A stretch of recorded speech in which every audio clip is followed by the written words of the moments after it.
Mesdames, Messieurs, bonjour. Bienvenue sur notre émission Parlons de livres. Parlons de livres. Pour ceux qui ne me connaissent pas encore, je m'appelle Julie Théa. Alors, notre émission est destinée à promouvoir la culture littéraire. Nous recevons des écrivains qui veulent bien partager leurs récits avec nous afin de vous les faire découvrir. Mesdames et messieurs, c'est dans le but de vous inciter à les lire. Alors, aujourd'hui, nous avons un nouvel invité. Il s'agit de Monsieur Jean Quay Saint-Fort. Nous allons parler de son livre « Les secrets de la Maison de France ». Bonjour, Monsieur Saint-Fort. Bonjour, Madame Ega. C'est un plaisir enfin de pouvoir vous avoir sur notre chaîne. C'est pas évident. Moi qui suis honoré. Nous avons vu que vous étiez très occupé. C'est pas évident, mais nous sommes vraiment ravis. Enfin, nous allons pouvoir parler de votre livre. Alors, Monsieur Saint-Fort, c'est un petit peu la tradition de l'émission parce qu'on se dit qui est mieux placé que soi-même pour se présenter. Je vais donc vous laisser vous présenter brièvement au public. Leur dire qui est Monsieur Saint-Fort. D'abord, je vous remercie parce que je suis ravi et honoré que vous m'ayez invité dans Parlons de livres. Écoutez, je suis un auteur. C'est un auteur qui aime les mots, tout simplement, dans toutes ses dimensions, aussi bien sous forme de romans, de poésie, de différents types, aussi bien les romans, on va dire, historiques, d'anticipation. Je suis français, j'ai des origines du Nord par mon père, c'est-à-dire toutes les Flandres, les Pays-Bas, la Belgique, le nord de la France et l'Europe de l'Est par ma mère. Et j'ai déménagé 12 fois avant mes 18 ans, et bien plus après. Donc, vous voyez, je n'ai pas de terre d'attache, simplement. On va dire que ça fait beaucoup de personnes qu'on connaît, mais pas un lieu sur lequel on dit, voilà, ça c'est ma terre. Donc, je suis un explorateur du monde. Citoyen du monde. Citoyen du monde comme d'autres, hein, je ne suis pas le seul. Oh, ben c'est super, c'est super. En général, des gens qui voyagent beaucoup ont une certaine ouverture d'esprit. Alors, Monsieur Saint-Fort, votre roman nous a plu. Vous avez vu, nous avons insisté parce qu'on tenait vraiment à en parler avec vous. Et vous allez dire rapidement, brièvement aux auditeurs de quoi vous parlez dans votre roman « Les secrets de la Maison de France ». C'est l'histoire de Madeleine, qui est une jeune femme américaine à qui, on va dire, tout réussit. Une jeune femme qui est dynamique, qui est souriante, qui est décoratrice. Et un jour, elle reçoit une lettre de sa grand-mère qui est décédée. Et sa grand-mère lui dit, voilà, j'ai quelque chose que je n'ai jamais réussi à te dire, que je voudrais te dire. Tu as le choix. Soit tu reviens en France et tu essaies de comprendre un petit peu et tu prends possession de ton héritage. Donc, il y a une ferme qui est là, il y a quelque chose à comprendre, à découvrir. Soit tu vends tout et tu ne reviens jamais en France. Et Madeleine réfléchit. Madeleine se dit, je suis orpheline. La personne que j'aimais plus au monde, c'est ma grand-mère. J'ai envie de savoir. Et elle prend un avion et elle revient en France. Ouais. Et après, qu'est-ce qui se passe? C'est au lecteur de le découvrir. Exactement. C'est ça. Très, très bien. Alors, là-dedans, effectivement, apparaît différents thèmes, vraiment très, très importants. D'ailleurs, on va parler déjà de la couverture du livre, c'est une très belle couverture. C'est ce blanc, vous voyez, la couverture est blanche, les écritures sont bien faites, ça ressort bien. Et puis, l'arbre que j'appellerais l'arbre de la vie. Donc, vous avez forcément une raison, Monsieur Saint-Fort, pourquoi vous avez mis l'arbre sur la couverture. C'est un travail collectif avec mon épouse. Nous avons réfléchi un petit peu en regardant qu'est-ce qui avait du sens. Et vous avez entièrement raison, c'est effectivement un arbre de vie. C'est aussi un arbre, on va dire, généalogique, c'est-à-dire qui puise ses racines dans le sol et qui s'élance vers le ciel. Et vous avez cette ombre de cette jeune femme qui est donc Madeleine, qui se reflète, qui regarde ce qui se trouve sur le sol, un petit peu comme s'il y avait un miroir d'eau. Et donc, c'est tout le jeu qu'il y a entre le passé et l'avenir, cette recherche généalogique. C'est ça, c'est ça. Alors, sociogramme, l'arbre généalogique, on l'appelle aussi un sociogramme, c'est ça? Oui. La première question qui vient, c'est est-ce qu'un être peut se construire sans ses racines, c'est-à-dire sans son passé, sans savoir d'où il vient? C'est une vraie question et c'est une des questions que je me suis posée en écrivant ce livre, bien évidemment. Aujourd'hui, il y a des débats, je sors presque un petit peu de notre livre, mais on a des accouchements sous X, on a des personnes qui aujourd'hui naissent par la science, et presque toujours, à un moment ou à un autre, la question des origines se pose. D'où viens-je? Et je pense personnellement qu'il est très difficile de pouvoir envisager des projets, bâtir un avenir si on ne sait pas d'où on vient. Mhm. La question après, c'est est-ce que tout nous a été transmis? Ce n'est jamais le cas, jamais le cas, parce que tout le monde veut bien faire, hein, bien évidemment, on rencontre pas tout. Personnellement, je vous rejoins, je pense qu'on doit savoir d'où on vient. C'est quelque part le socle qui nous permet d'être sécurisé et d'avancer en confiance par rapport à la vie. Mhm. Mhm. Justement, vous parlez des accouchements, tout ça, il y a aussi l'adoption des Tout à enfants fait. adoptés. C'est ça. Quand ils sont adoptés, c'est vrai qu'après se pose un problème.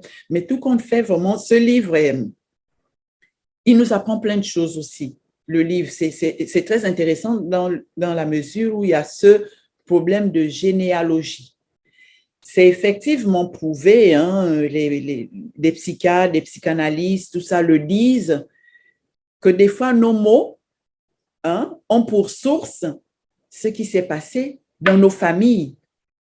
Hein. C'est que les traumatismes peuvent être transgénérationnels.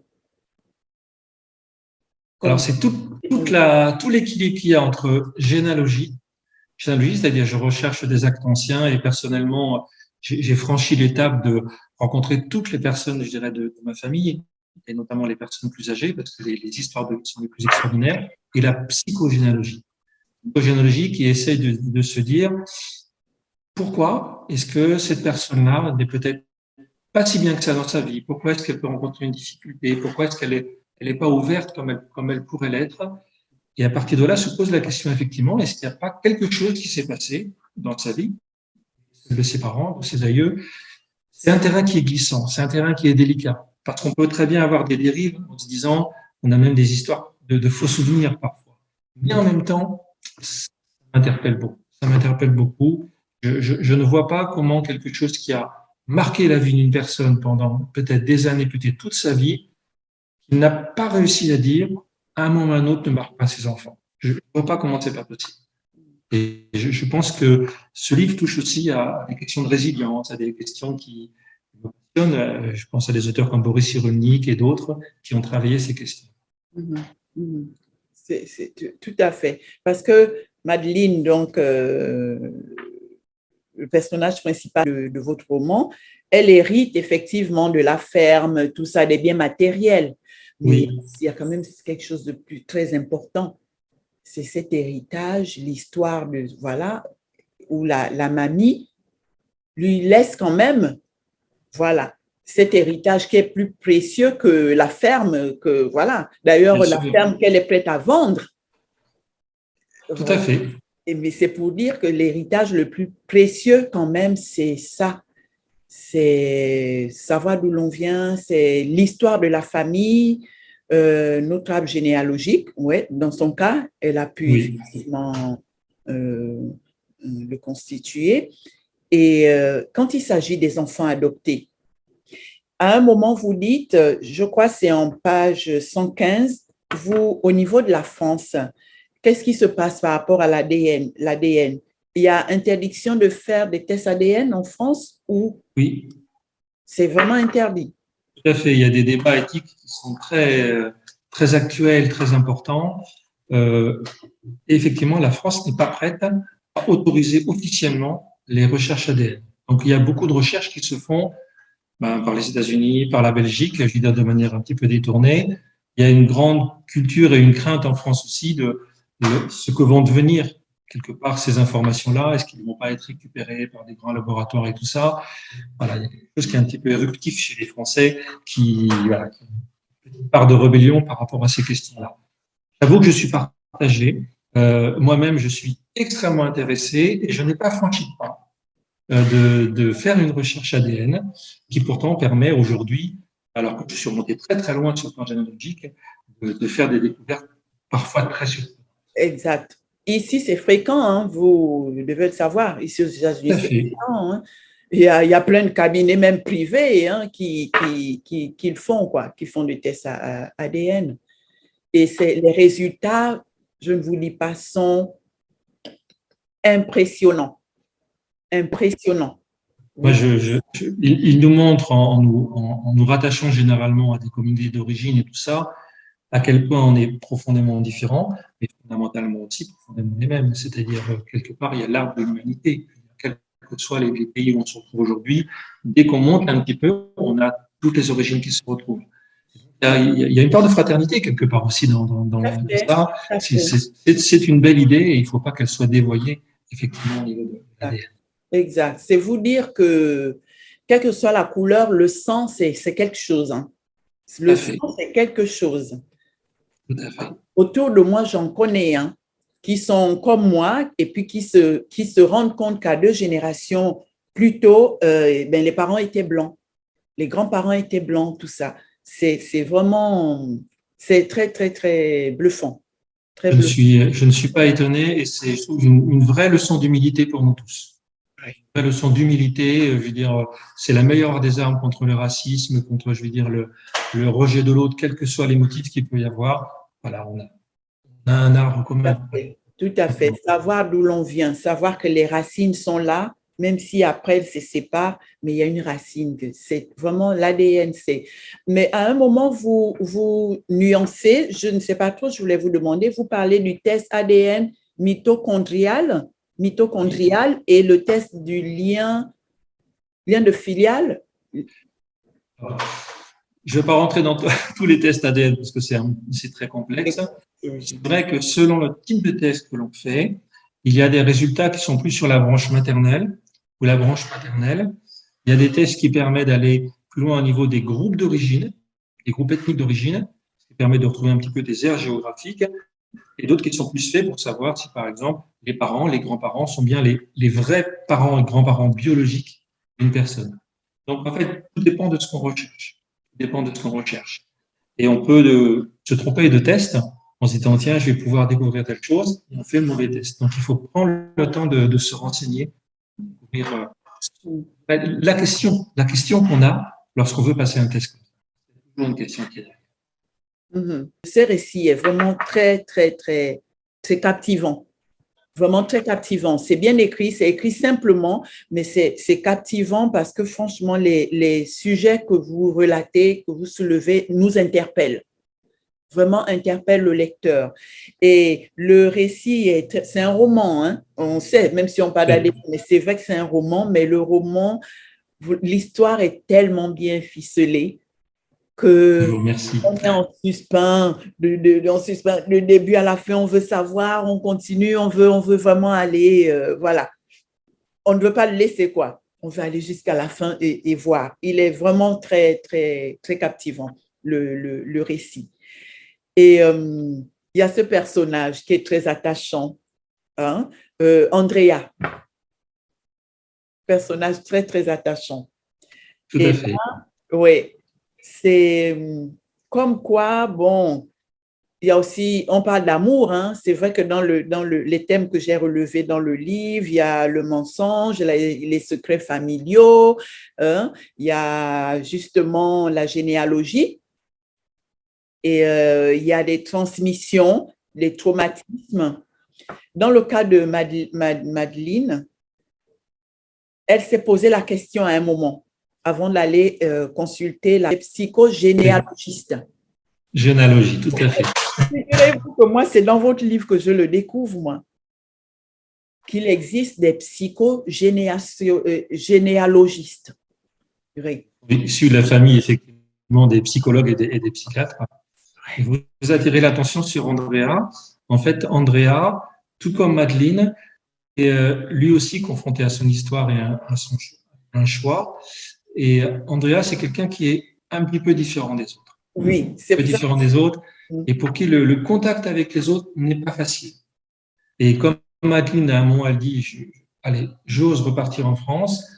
Andrea, lui, c'est par rapport aux femmes. Je veux dire, il est toujours, c'est un garçon qui est dynamique, qui est joyeux, qui est intelligent, mais qui est tellement dans son monde qu'il ne voit pas forcément ce qui se passe autour de lui, et donc le temps passe. Et lui aussi doit, à un moment, oser franchir le pas. Oser franchir. Et c'est pour lui une immense émotion lorsqu'il retrouve Madeleine, dont il se souvenait 20 ans auparavant. Voilà. Donc, je suis très intéressé par la différence, quelle qu'elle soit, et comment est-ce que lorsqu'on a une différence, on fait pour être avec les autres, simplement, et trouver une vie qui est heureuse et équilibrée. C'est pas aussi facile que ça.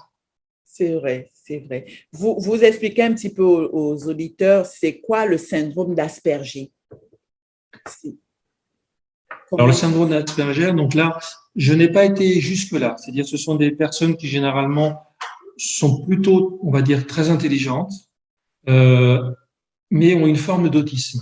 C'est-à-dire qu'elles ne savent pas forcément rentrer en relation avec les autres, communiquer, je dirais, correctement, tout simplement. Parce qu'elles sont dans leur monde, donc ce sont des personnes qui ne savent pas mentir, ce sont des personnes qui, euh, à la fois gardent énormément, mais en même temps livrent immédiatement, je veux dire, leur ressenti. Et donc, dans notre monde qui est très organisé, avec beaucoup de conventions, etc., ça ne passe pas. Ça ne passe pas. Donc, c'est des personnes qui peuvent avoir des gros retards dans certains domaines et qui ont des fulgurances extraordinaires dans d'autres. Donc là, j'ai pas été jusqu'au bout parce que c'est une forme d'autisme, je veux dire, qui est là aussi, mais j'ai mis des tendances Asperger au niveau d'Andrea qui se matérialisent, cette difficulté tout simplement à vivre avec les autres et qui fait qu'il prend un métier indépendant en tant que maître. Il n'arrive pas à être dans une société, il était informaticien, mais il n'arrive pas. Il n'arrive pas à travailler dans une entreprise normalement et tout ça.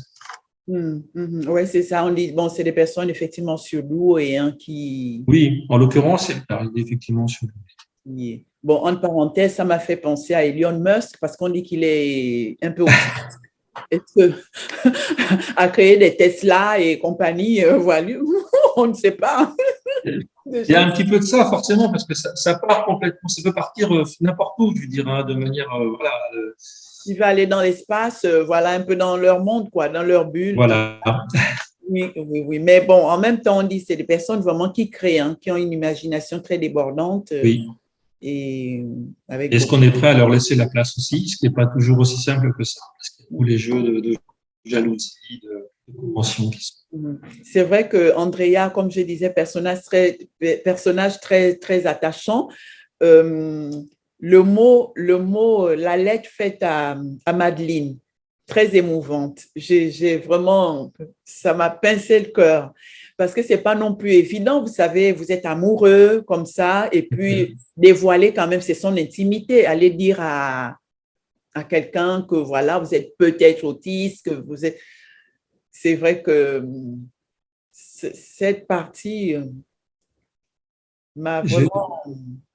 je me souviens d'histoires où tout le monde a sa part de timidité aussi, qui est là, et c'est pas facile, hein, comme on dit, de se dévoiler et tout. Et après, on a parfois des personnes qui attendent toute leur vie. Donc, c'est vrai que l'amour, c'est une prise de risque. Une prise de risque.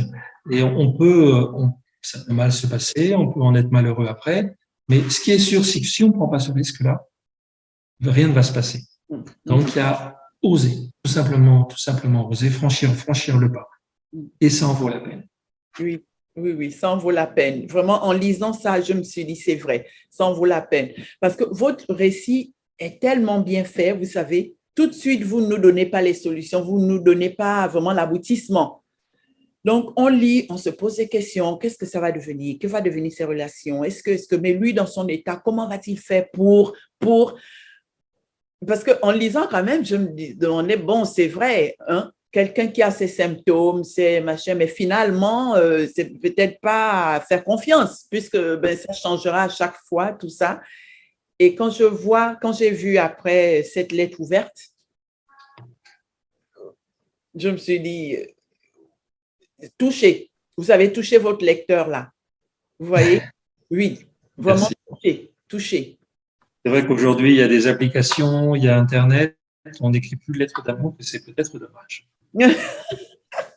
C'est vrai, c'est vrai, c'est vrai, tout à fait. Tout à fait, mais c'est ce qu'on dit, vous savez, tout ce qui est réseaux sociaux, tout ce qui est appareil, ça a complètement coupé les rapports humains, Oui, complètement. et profondément. Oui, oui, oui. Mais c'est vraiment super. Quelque chose que j'ai retenu, on va le partager avec les auditeurs. Quand vous avez un téléphone qui tombe dans l'eau, j'ai aimé ça, j'ai aimé cette partie. Mais ça, dites-nous, rassurez-nous, c'est pas que pour le roman, c'est réel quand même. Alors, c'est effectivement, il faut pouvoir le faire sécher, parce qu'à partir du moment où il y a de l'eau qui rentre, tout ce qui est, enfin, il s'abîme forcément. Et si on l'ouvre, on fait rentrer de l'eau dedans. Donc, une des techniques, c'est de le mettre dans le riz, sauf que j'ai lu après coup que c'était pas forcément une si bonne technique que ça. Donc, Ah, résultat, donc, en le réécrivant, voilà, on va pas d'accord. faire de publicité autour de cette Autour technique-là. de ça, c'est à chacun d'essayer. Bon, que chacun essaie. Ce qui est sûr, Voilà. c'est qu'il faut absorber l'humidité, sous une forme ou une autre. Ça peut être par un buvard, ça peut être par, voilà. Il ne faut pas laisser l'eau à l'intérieur. Hmm, hmm, hmm. Ça Ah, nous est tous arrivé. Ça nous est tous arrivé. Donc, à un moment ou à un autre, où le téléphone tombe au mauvais endroit. hmm, hmm. Oui. Alors, votre style d'écriture est super. J'ai choisi juste un petit passage. On va lire celui qui concerne, je crois, j'ai marqué 74 ou 96. Voilà. C'est donc par rapport à Madeleine qui, à un moment, s'interroge, va justement voir la psychogénéalogiste parce qu'elle se pose des questions par rapport à sa vie. Elle trouve qu'elle a ces échecs-là. Elle fait le rapport avec les autres femmes de sa famille et finit par déduire qu'elle doit peut-être souffrir de ce traumatisme transgénérationnel. Tout à fait. Elle apprend par la mamie, par Adèle, que il faut en fait essayer d'être indépendante. Et c'est la raison pour laquelle je partage ce petit passage, parce que ça parle aux jeunes filles aussi. Hein. Je suis une maman, voilà, ça parle aux jeunes. On est entouré de jeunes. Ici, c'est donc à la page 74, ici, et, où c'est Madeleine, Madeleine je crois qu'elle a une conversation avec la voisine, l'amie de sa grand-mère, qui lui répète ce que disait la grand-mère, en lui disant, ma petite fille, disait Adèle, dans notre monde, une femme doit avoir son travail, sa maison ou son appartement et sa voiture. Ne dépend jamais d'un homme, jamais. Tu peux te trouver un mari, un amant, des amis et avoir autant d'enfants que tu veux, mais tu gardes ton travail, ta maison et ta voiture. J'ai aimé ce paragraphe parce qu'en général, les mamans le disent à leurs filles. Les mamans ou les papas aussi le disent à leurs.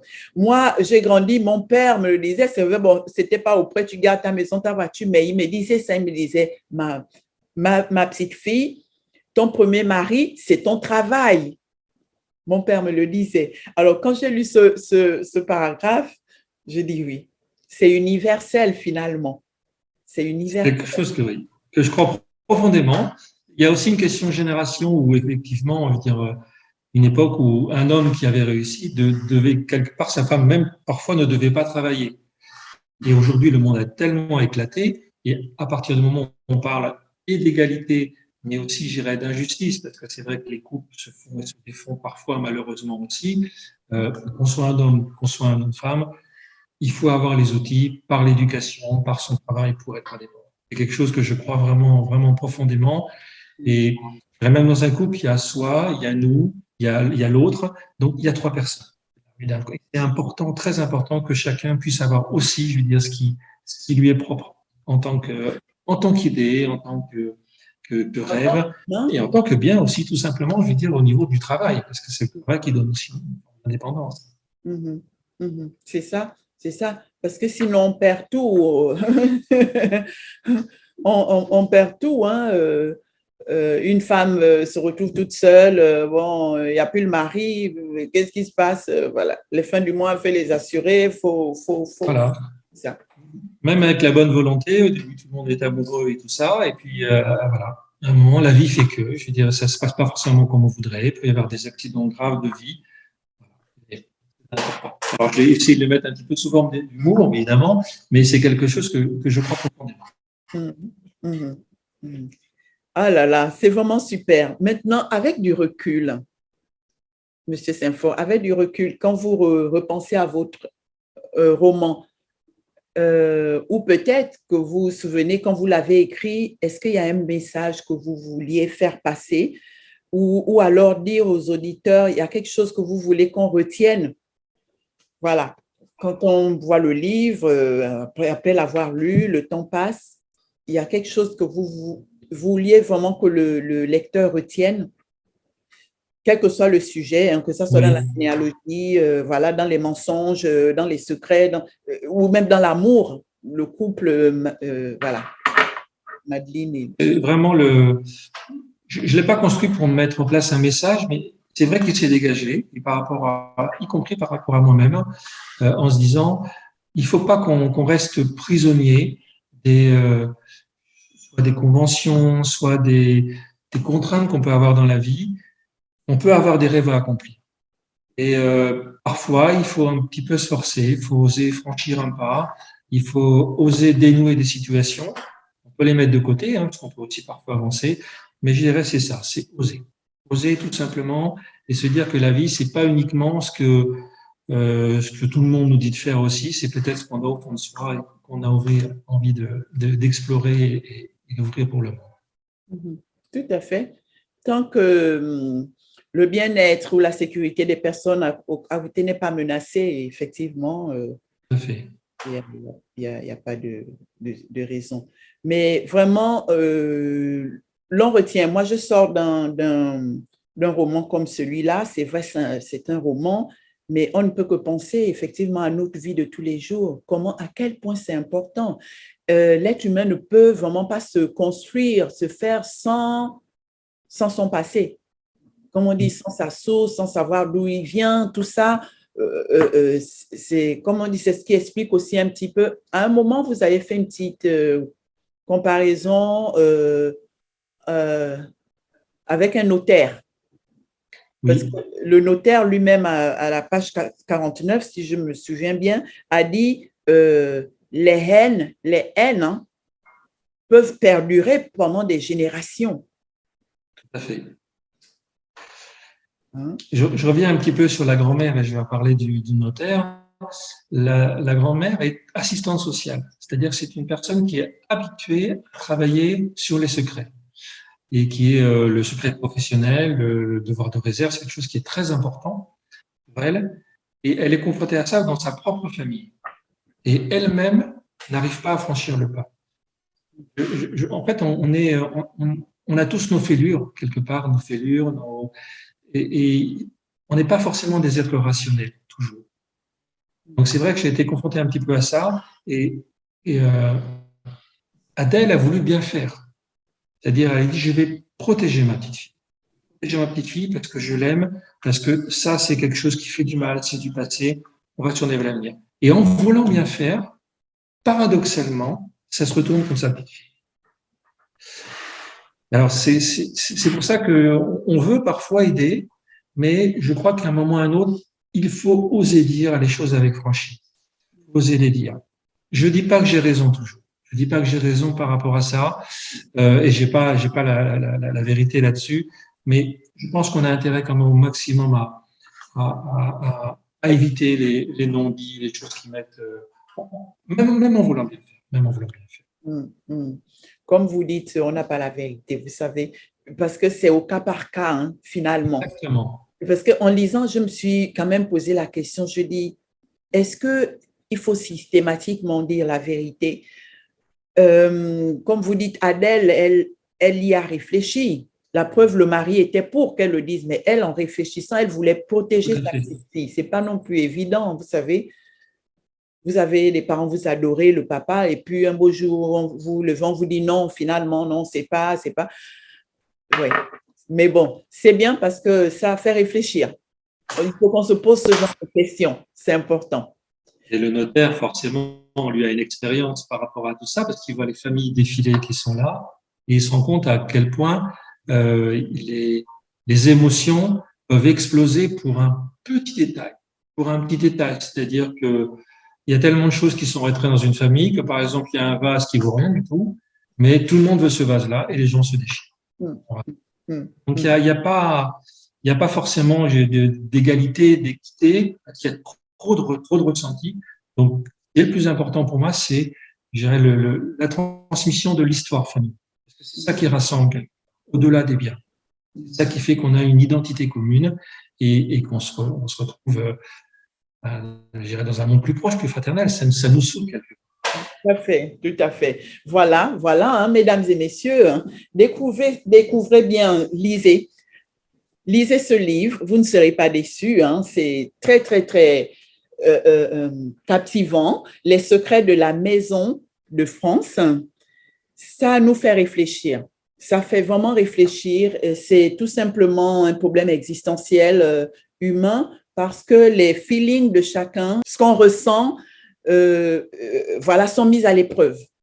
C'est la raison pour laquelle M. Saint-Fort n'a pas de solution. Il donne un fait et puis c'est à chacun de le prendre comme il peut parce que la décision finalement, c'est pas ce qui est bon à faire, ce qui n'est pas bon à faire, mais ça ne nous laisse pas indifférents. Voilà. Les thèmes abordés ne nous laissent pas indifférents.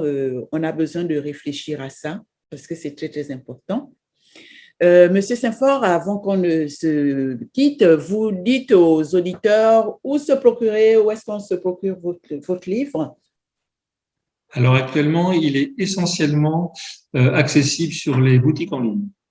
Donc les grandes plateformes qui existent, Amazon, Kobo, voilà, toutes les grandes plateformes qui sont. Voilà. Eh bien, mesdames et messieurs, lisez-le, c'est vraiment très, très bien écrit, c'est simplement écrit, simplement, facile à comprendre, facile à lire. La façon dont c'est fait, il paraît volumineux, mais ça se lit très vite parce que le sujet est captivant. Le style d'écriture, pareil, c'est tellement, on passe, il y a beaucoup d'humour, il y a beaucoup de soliloques de Madeleine là-dedans, et il y a beaucoup d'humour dans le livre. Donc, il est forcément attractif, attrayant, captivant et on ne s'ennuie pas. Regardez, même à l'achat, regardez la couverture. Il est attrayant, hein? Voilà, sur tous les points de vue. Très attrayant. Un roman joyeux.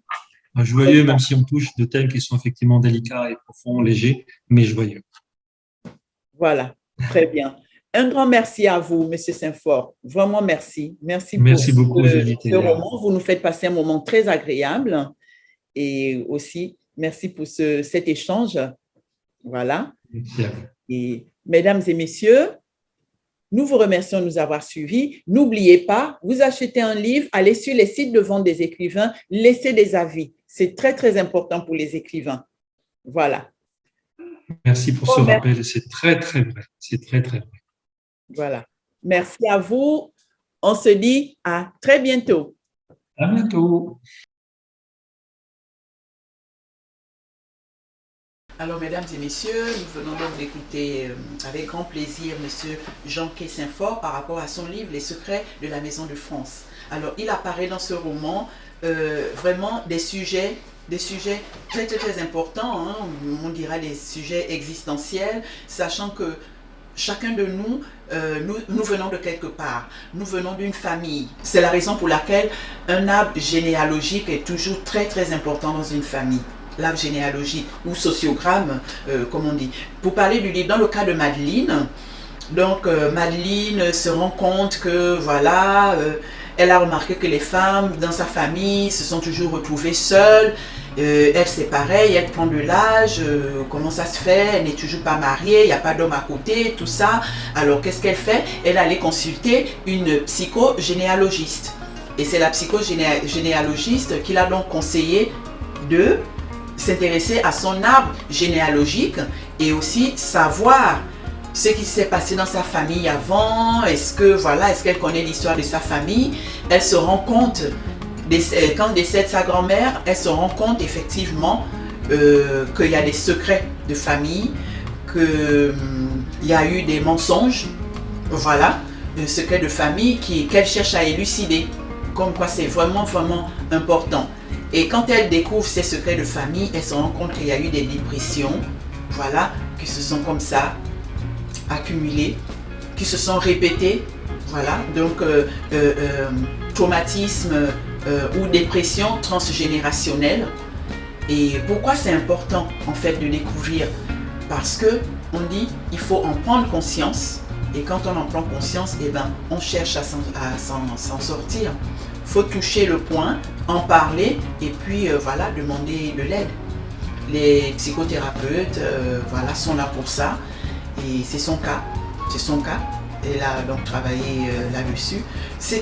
Le livre est vraiment très intéressant. C'est ça.